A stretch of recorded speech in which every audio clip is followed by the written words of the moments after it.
Hey folks, welcome to another episode of Learn How with Pacific Angler. Today we are going to wader school. We're going to be looking at how to fix waders, maintain waders, anything we can do to keep you guys out of leaky waders. I have spent countless hours in leaky waders and there's no way around it. It sucks. Being wet when you're out is no fun at all. I remember up north where we would have wader patching parties, where we'd have a half dozen guides sitting at a table, all trying to find out how our waders were leaking. We'd smoke cigars and blow smoke into the waders and try to find the holes. But needless to say, leaky waders suck. And today we're gonna look at how we can get around that, how we can fix that, and how we can prevent that from happening. I'm joined today by Scott. Scott is a legend in the BC fishing world. He has literally fished everywhere, guided everywhere. He's spent way more time in waders than I have. And he is our SIMMS rep. And so he's going to walk us through what SIMMS wants us to do with waders and how we can make our waders last longer. So Scott, lay out what we're going to look at today. So we're going to look at waders and understand first off, why they leak and how to look at wear and tear in your waders, how to identify leaks, how to use alcohol to find the leak in the Gore-Tex material, and then once you've identified the leak, of course, how quickly you can patch it, how this is a process that's really quite quick, just uses a couple of basic materials that you need on hand to get the job done, and how it will get rid of the leaky wader wet foot problem. Cool. And then we're also going to look at how we can stop that from happening before it happens. We're going to look at the right way to clean waders. I know that's a big one. My waders smell awful. We should probably get them cleaned. All right, so we've got a pair of waders here that have been beaten to snot. This is going to light up like a Christmas tree when we apply this process. And what we're going to do is we're going to use rubbing alcohol to find the holes. But it's kind of like magic. Why does this work? What's going on in the material? Well, isopropyl alcohol has what's called a very low surface tension on the fabric. So Gore-Tex, of course, is a membrane that allows water vapor to escape but not water molecules to enter. Alcohol having a very low surface tension, it doesn't bead on things, it soaks into things. And when it goes through that expanded Teflon membrane, it causes a little dark spot depending on the size of the hole, and you can get anything from a nickel-sized dark spot to just a pinhole. It really depends on how badly the wader's been damaged. Cool. So once you take the spray and you think you've identified, well, you can do it two ways. You have a hole in your knee, or you can say, well, let's see what's there. You're pretty liberal with it. Oh, I see one right there. There's one right there. There's another one. It is just alcohol. It won't hurt the Gore-Tex. You just let it soak in. This is exactly the same way SIMMS will service your wader when you send them in. They have a big table. They do exactly the same process. And then afterwards, you can use a felt, and you can mark the spots, wait for the alcohol to evaporate. Big circle? Yeah, or a dot. After you can, with alcohol, or rather with Aqua, you can actually start. I noticed at SIMMS, watching them do the process, they start putting Aqua on the mark pretty quickly, almost as soon as it's lost its initial shininess of the alcohol. So you don't need to wait too long. You don't have to wait too long. Nice. It evaporates away, and you can then, as you see here. Yeah, you can see here the holes are just right out. We'll show you guys in a second when we're a little closer. See a little close up. So this one's got a few. There's a couple on this knee, which we did earlier. So in this example, I have a little Sharpie, and I might just, for my own way of doing it, I like to just dot a couple. It's interesting to note that on the wader that a lot of these holes are around the knees. And that's where most people have problems, because that's where you're driving your foot through the bush, or when you're walking, your knee is always the first thing to strike stuff. You're down on your knees when you're fishing. Your knee area takes an awful lot of abuse and wear and tear when you're fishing. So generally that's where you find them. And that's why many of our waders have that heavier lower leg for that reason, and then a lighter upper leg for comfort. And it's been something that in wader design for quite a few years has been a key issue to deal with. Yeah. How do we protect that? So if we run into this problem, I know there's some fixes that we recommend guys don't try at home, but is a pinhole leak something that we can just go ahead and tackle? Yep. Yeah. Pinholes are really the easiest. If often people ask that, well, what if I do the alcohol thing with the seams? They notice that the seam tape is discoloring. Well, you're not going to have much success trying to get at a leak that's under the seam. Right. That is definitely something that you can better patch it from the exterior. If depending on the wader's age, whether or not that's something you want to consider sending back to SIMMS. And that's because the seam tape is part of the sealing process of the wader. So you can't peel the tape away to get at where you think it's leaking. Gotcha. without ruining the whole seam. So pinholes are great, but more involved leakage like under a seam or in a neoprene foot, which we'll discuss, that's a whole different ball of wax. Something Gotcha. a little bit more challenging to do. We'll delve into that and see if we can punch some holes in here and Yeah. play around. But let's first get these holes fixed. So we're going to break out the Aqua Seal, and we're going to show you the proper way to apply Aqua Seal to get the best result for these pinhole leaks. All right, so we've got the Aqua Seal, and this is sort of the most popular brand. We don't recommend using anything else. I've heard it before that you don't use anything except Aqua Seal. Am I right on that? Yep, that's all you need. Any other tricks with using this that we should know about? The first thing I tell people is just to poke a small hole in it, because it has a sealed cap, just like a lot of medicine ointments.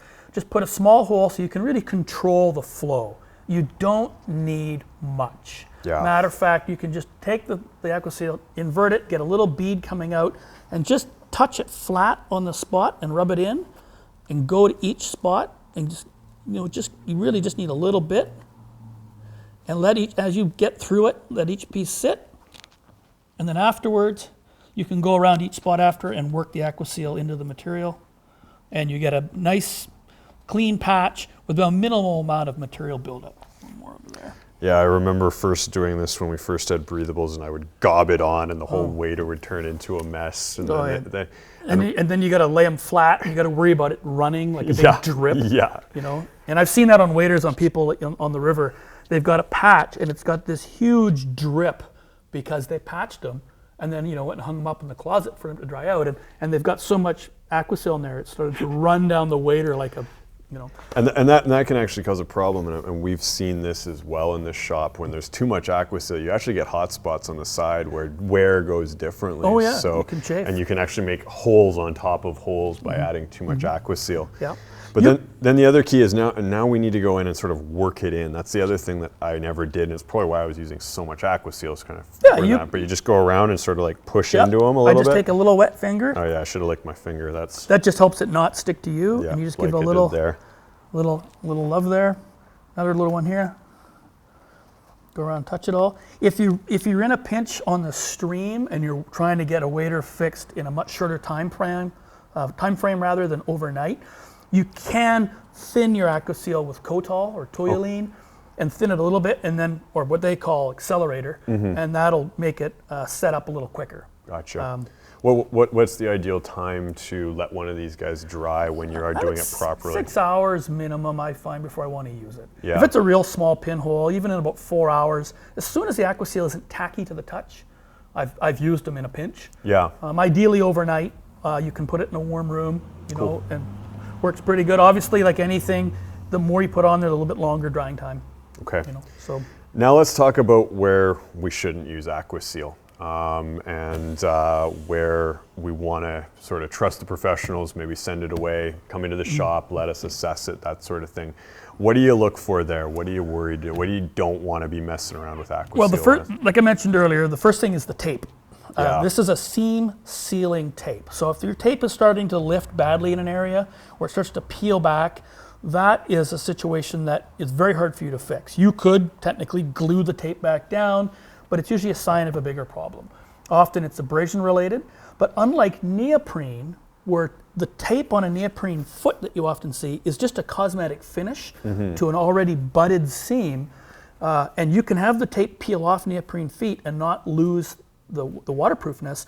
On Gore-Tex waders, or on any wader for that matter, the tape is part of the construction, and if the tape starts to back away or peel off, you've got a problem. Okay.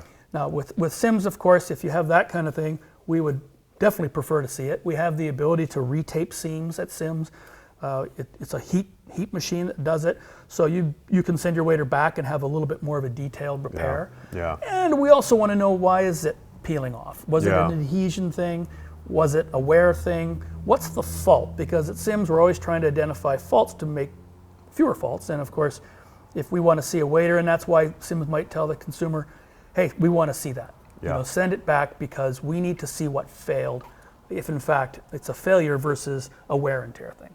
So now the other one is delamination, and that's like my dread when I see a delam in a customer's wader.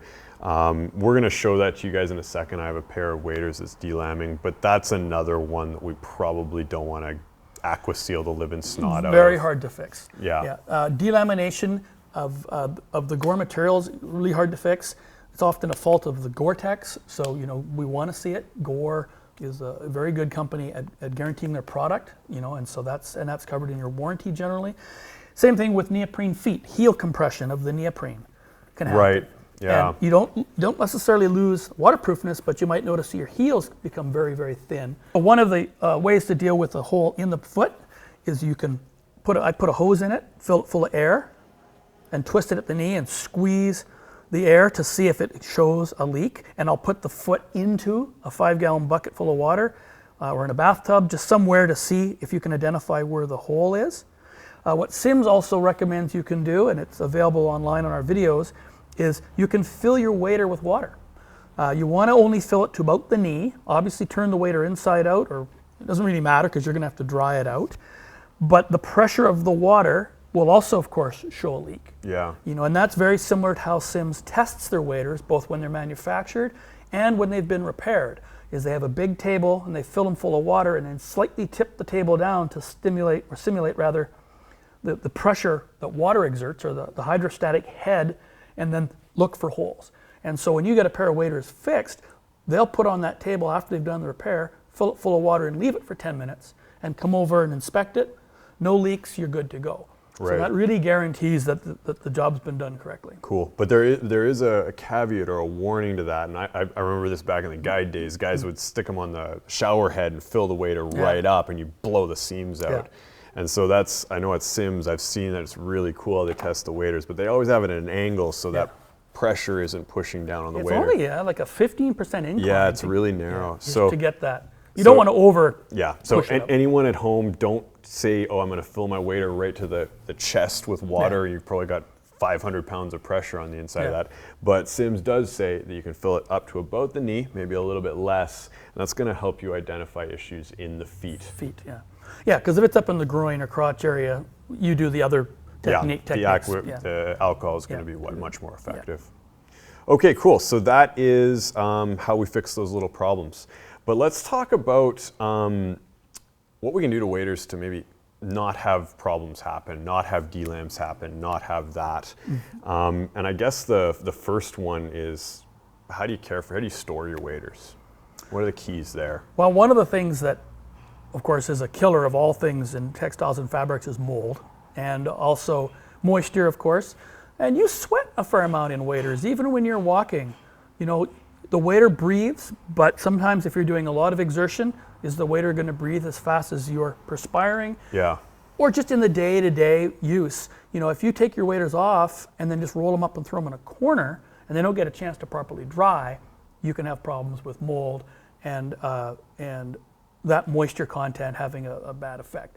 And so the first thing I do is, you know, if I'm not going to wear my waders for a couple of days, I turn them inside out first. Yeah. Dry out the inside first because that's what's against your skin, and then I'll turn them inside right.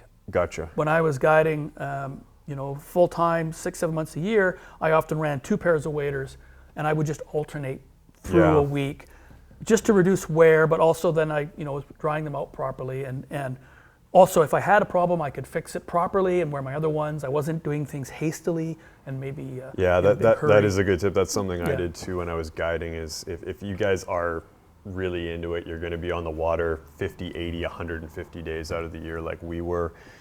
2 pairs of waders is smart. Getting time out of the rest the wader so it can get dry. And that's the other thing is, like, you can actually look at this pair and it's got mold right through it. Yeah. There's chunks of mold everywhere. These waders are done, but they've lived their life. But mold's also a killer of the seams, right? Yeah. Like that's where I saw is the delams and the seam problems are almost always mold related. Yeah, and you can see like the wader what they say contaminates. You know, where you see discoloration from both mold, sweat can contaminate Gore-Tex, or oil, which is in your sweat. You know, so if you see discoloration on the inside of your Gore-Tex product, it's a good sign that you should clean it, wash it more often. You can wash your waders inside and out. It's not going to hurt them. You know, whether you just use a mild detergent and give them a good cleaning. SIMMS, actually, if you're going to return your waders, we ask that you clean them properly, because you can imagine the technicians, it's like a gym bag full of hockey gear. They don't want to open it up and my go, waders are disgusting as heck. So you know, and you don't put car wax on a dirty car, so you don't want to get a dirty wader that then takes extra time for us to clean them, to fix them right. So, you know, and people, oh, wash my waders, you know, they're in the river. Well, not on the inside. Yeah, so actually I was reading up when we were talking about this, and obviously both you and I maintain our waders. Probably not enough, but we try to. Still need, not enough. And the list was interesting. They actually said you can machine wash your waders. And that interested me because I've always hand washed. I still recommend hand washing. And what I mean by that is get down in the tub with some warm water and wash everything. But SIMMS is okay with you guys on, I believe it's a cold wash only, powdered detergent only, gentle rinse, be able to throw delicate, throw those into your washing machine and give them a go. Obviously the big one though is don't put them in the dryer. The dryer is bad. Yeah, heat. Heat is not good. All these seams are heat sealed seam tape, so you can imagine that too much heat or the wrong type of heat can be adversely affect the wader. And you know, that is the, you know, people think about washing. Well, by saying, yes, you can wash your wader, it opens you for misinterpretation. You know, and some guy next thing you know, he's throwing it in there on the hot cycle with his work clothes, and, you know, it can overdo it. But if you use common sense about it and follow the directions, then you could do that if they were like particularly in need of a good cleaning. All right, Scott, well, that covers everything we need. We know we're gonna wash our waders, we know how we're gonna fix our waders, we're gonna keep them clean, and if we do have major issues, we know to bring them into a shop like us. We'll be able to assess them and get them off to the manufacturer. So I really appreciate you coming in and sharing this with us. I know I learned a bunch, and I hope everybody out there learned a bunch, and ultimately I hope this just means you're gonna be in leaky waders less often. So thanks again, Scott, and looking forward to having you back again. Oh, my pleasure. If you guys need any more information on this, make sure to check out our website at www.pacificangler.ca. We've got a bunch of other great videos out there, or obviously come down to the shop if you got any questions. We'd love to take care of you.